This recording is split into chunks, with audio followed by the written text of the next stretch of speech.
آپ یقین کریں میں اتنا میرا دل ہے کہ پبلک یہ خود اپنی آنکھوں سے دیکھے کہ یہ کیا تھا. اب میں آپ کو بتاتا ہوں یہ ہوا کیا. ہوا یہ کہ ہمارا امریکہ میں جو امبیسڈر تھا اس کی ایک ملاقات ہوئی امریکن آفیشل کے ساتھ. اب امریکن آفیشل جو تھا اس کی بس صرف میں تھوڑی سی بات آپ کو بتاتا ہوں کہ اس نے کہا کیا. اس نے پہلے کہا کہ جی عمران خان کو روس نہیں جانا چاہیے تھا. پھر وہ یوں کہتا, اور میں یہ چاہتا ہوں آپ قوم ذرا غور سے میری بات سنیں کہ اس نے کہا کیا.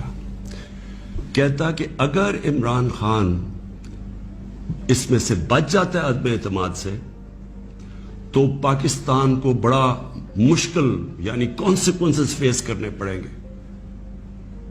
تکبر دیکھیں کہ اگر عمران خان یعنی سٹنگ پرائم منسٹر اگر وہ نہیں ہٹتا اس میں سے تو پاکستان کو نقصان ہوگا. اور پھر کہتا لیکن اگر وہ ہار جاتا ہے تو پاکستان کو معاف کر دیا جائے گا.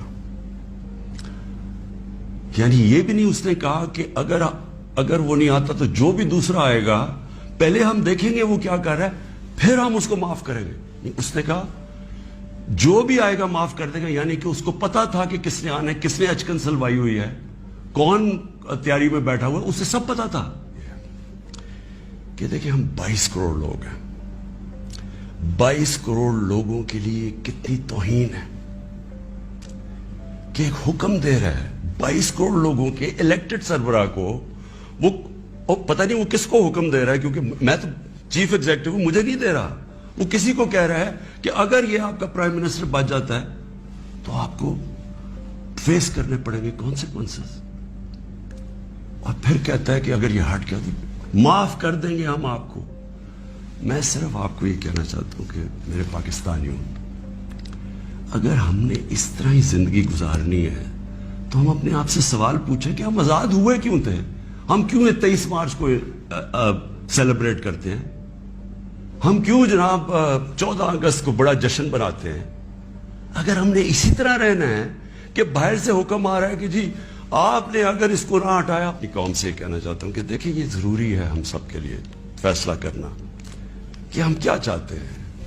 ہم ایک آزاد قوم بننا چاہتے ہیں, خوددار قوم بن کے رہنا چاہتے ہیں, یا اس طرح کے غلام چاہتے ہیں. اور کس طرح کے غلام. کیوں ان کو پتا تھا کہ جناب شیروانی سلائی ہوئی ہے شہباز شریف نے. اس نے باقاعدہ میسیجنگ کی. اس نے کہا جناب بیگرز آر ناٹ چوزرز. ان کو میسج کہ جی جو مقروض ملک ہوتا ہے اس کو غلامی کرنی پڑتی ہے. Beggars are not choosers. وہ دوسرا ان کا منسٹر بھیجتا ہے جی ہم تو لائف سپورٹ مشین پہ ہیں تو وہ تو جب امریکہ چاہے بند کرتے, یعنی ہم تو ہیں غلام.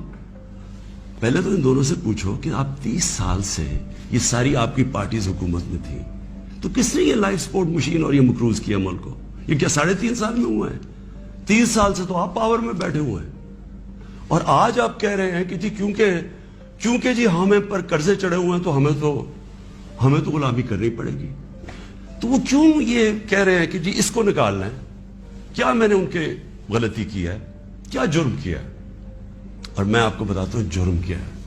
سب سے بڑا جرم یہ ہے کہ انہوں نے ساری پروفائل جب میری دیکھی, اور ان کو پتا ہے پہلے سے کہ اس نے ڈرون اٹیکس کی مخالفت کی, اس نے عراق وار کی مخالفت کی, اس نے افغانستان مسلسل کہتا رہا کہ یہ ملٹری سلوشن نہیں ہے افغانستان میں, یا یہاں مذاکرات سے بات ختم ہوگی.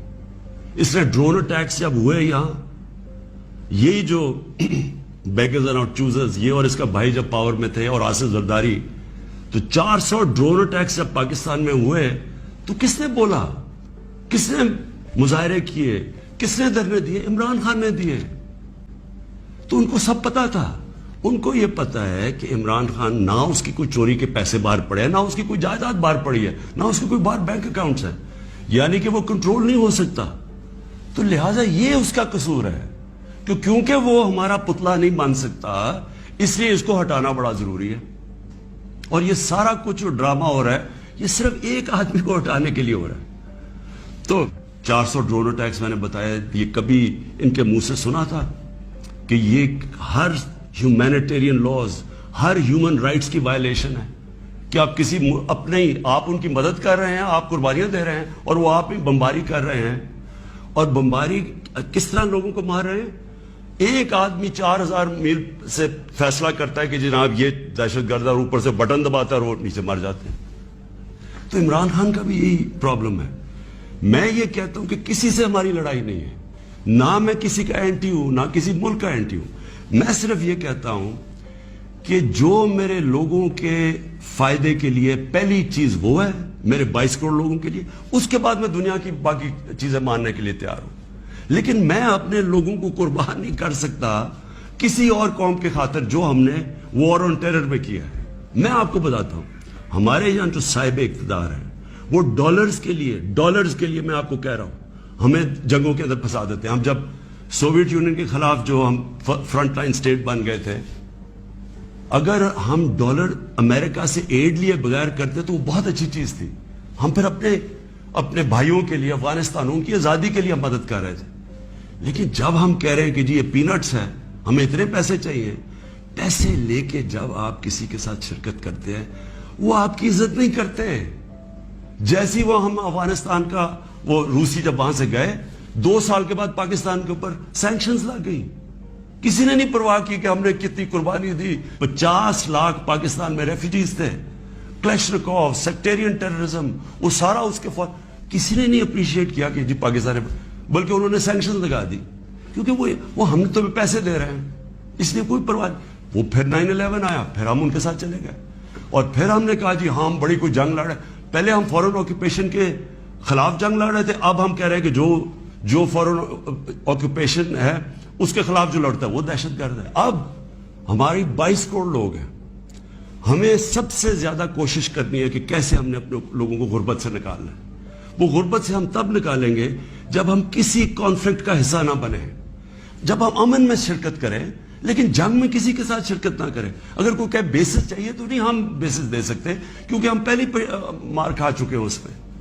اس لیے وہ مجھے افسوس سے کہنا پڑتا ہے کہ ان کو وہ لوگ پسند ہیں جو کہ ان کی ہر بات مانیں گے, جو کہیں گے کہ بیگرز آر ناٹ چوزرز, جو کہیں گے کہ جی پاکستان لائف سپورٹ مشین پہ تو مدد کرو. ان کو اس طرح کے لوگ چاہیے, یعنی جو پہلے سے گرے ہوئے ہوں گے. وہ کہتے ہیں نا, وہ طفل کیا گرے جو گھٹوں کے بل چلے, جو گھٹوں کے اوپر بیٹھے وہ ان کو پسند ہے. لیکن میں اپنی یوتھ سے آج کہنا چاہتا ہوں کہ دیکھیں, آپ کا مستقبل آپ کے ہاتھ میں ہے, ملک کی ساورنٹی آپ کے ہاتھ میں ہے. اپنی جمہوریت کو, اس کی حفاظت کون کرتا ہے؟ کوئی فوج نہیں کر سکتی جمہوریت کی حفاظت, کوئی باہر سے فورن پاور نہیں کر سکتی. قوم اپنی جمہوریت کی حفاظت کرتی ہے, قوم اپنی ساورنٹی کی حفاظت کرتی ہے. یہ جو ہماری ساورنٹی کے اوپر اٹیک ہوا ہے, میں آج آپ کو کہہ رہا ہوں, آج آپ اس کے اوپر سٹینڈ نہیں لیں گے, آگے سے یہ ہوا کرے گا کہ جو بھی آئے گا نا پاور میں, جو بھی آئے گا وہ پھر سب سے پہلے دیکھے گا کہ جی آپ کو کوئی سپر پاور تو ناراض نہیں ہو رہی, اور وہ پھر وہی کرے گا جو وہ چاہیں گے, کیونکہ اس کو ڈر ہوگا کہ انہوں نے 5, 10, 15 ارب روپیہ خرچ کرنا اور میری کرسی الٹا دینی ہے. جس طرح یہ ہے کہ بیگرز آر ناٹ چوزرز, اسی طرح کے لوگ آئیں گے. ہم امریکہ کو بار بار ان کو سمجھائیں کہ ہم کوئی میں عمران خان اینٹی امریکن نہیں ہے, لیکن ہم نے بڑی بری حالات دیکھے ہوئے ہیں. ہم نے آپ کی ہم کوئی ٹیشو پیپر کی طرح استعمال ہونے والی قوم نہیں ہے کہ آپ استعمال کریں اور پھر پھینک دیں. ہم آپ کے ساتھ جو ایک ورڈ ہوتا ہے میوچلی بینیفٹ, آپ کو بھی جس کا فائدہ ہو ہمیں بھی فائدہ ہو. ون سائیڈڈ ریلیشن شپ کسی سے نہیں چاہیے. کہ دیکھیں, میں تو یہ امپورٹڈ گورنمنٹ کو بالکل تسلیم نہیں کروں گا. میں نکلوں گا اپنی قوم کے اندر. میں تو میری تو کوئی باپ پالیٹکس میں نہیں تھا, میرا کوئی رشتہ دار یا کوئی میں پولیٹیکل فیملی سے تو تھا نہیں. میں نے تو شروع کی عوام کے اندر نکل کے, 14 سال مذاق اڑتا رہا, تھوڑے سے لوگ تھے میرے ساتھ, اور کرتے کرتے اللہ کا کرم ہے کہ ایک دن اللہ نے عوام کے دل میری طرف موڑ دیے. اس لیے وہ ہندوستان میں جو بیچارے مسلمانوں کے اوپر آج کل اتنے برے حالات ہیں, انہوں نے بھی ووٹ دی تھی پاکستان کے لیے. انہوں نے اس لیے نہیں دی تھی کہ ہم آ کے ایک امپورٹڈ گورنمنٹ کے نیچے ہم بیٹھ جائیں اور ہم جی حضوری کریں اور ہم کہیں جی ہم تو بیگرز آر ناٹ چوزرز. اس لیے نہیں پاکستان بنا تھا.